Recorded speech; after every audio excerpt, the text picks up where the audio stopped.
Hello friends, welcome to Techmaima YouTube channel. In the video, நாம இத பத்தி பார்க்க போறோம் அப்படினா constructor மற்றும் destructor in Python இத பத்தி பார்க்க போறோம். Constructor and destructor என்ன? Constructor வந்து init அப்படிங்கற word யூஸ் பண்ணி தான் நாம ரெஃபர் பண்ணுவோம். So init அப்படிங்கறது மெத்தட் ஆக்சுவலா so எப்பலாம் நம்ம ஒரு ஆப்ஜெக்ட் கிரியேட் பண்றோமோ whenever we are creating an instance, first thing what will happen is and constructor will be called. So init அப்படிங்கற மெத்தட் தான் constructor இங்க. நம்ம எப்பலாம் ஒவ்வொரு ஆப்ஜெக்ட்டா கிரியேட் பண்றோமோ இல்ல முதல்ல நீங்க எந்த ஆப்ஜெக்ட் கிரியேட் பண்ணாலும் ஃபர்ஸ்ட் அத கால் பண்றது init மெத்தட் தான், அதாவது constructor. So constructor now we will have parameters which is being passed inside a constructor followed by self. Self அப்படிங்கற பாராமீட்டருக்கு அப்புறம் நிறைய வேல்யூஸ் பாஸ் பண்ணுவோம். இல்ல செல்ஃப் மட்டும் பாஸ் பண்ணுவோம். அட்லீஸ்ட் இதுதான் கன்ஸ்ட்ரக்டர்னு சொல்லுவோம். சரியா?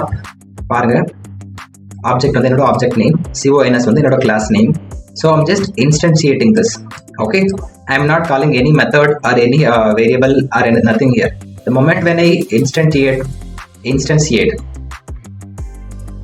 so constructor is being called. நான் எப்பலாம் ஒரு ஆப்ஜெக்ட் கிரியேட் பண்ணனும் ஆட்டோமேட்டிக்கா கன்ஸ்ட்ரக்டர் கால் பண்ணனும். நான் இங்க எந்த மெத்தடுமே எடுக்கல. கரெக்ட்டா புரியுதா?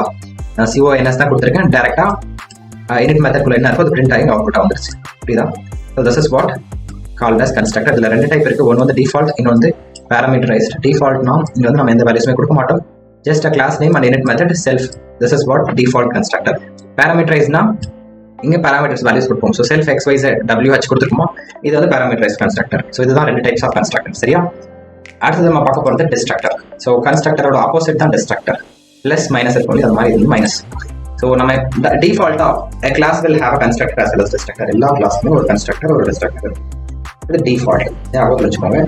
destructor வந்து del அப்படிங்கற வேர்ட் யூஸ் பண்ணி ரெஃபர் பண்ணுவோம். and double underscore del double underscore இந்த வேர்ட் யூஸ் பண்ணி destructor நம்ம கால் பண்ணுவோம். சரியா? So அதுக்கான ஒரு எக்ஸாம்பிள் நான் இங்க கொடுத்திருக்கேன். இது constructor class vehicle init method call பண்ற print vehicle created. So உடனே again I'm calling another method called del. So this is destructor. நான் இங்க பாருங்க ஆப்ஜெக்ட்டை இன்ஸ்டன்ஷியேட் பண்றேன். நான் எந்த மெத்தடுமே கால் பண்ணல. If I run this code, constructor is called, then destructor is called. So இருக்கிற ஆப்ஜெக்ட் நம்ம கிரியேட் பண்ணதை டெலீட் பண்றதுக்காக தான் நம்ம destructor யூஸ் பண்ணுவோம். சரியா? இதுதான் கன்ஸ்ட்ரக்டருக்கும் destructorக்கும் உள்ள டிஃபரன்ஸ்.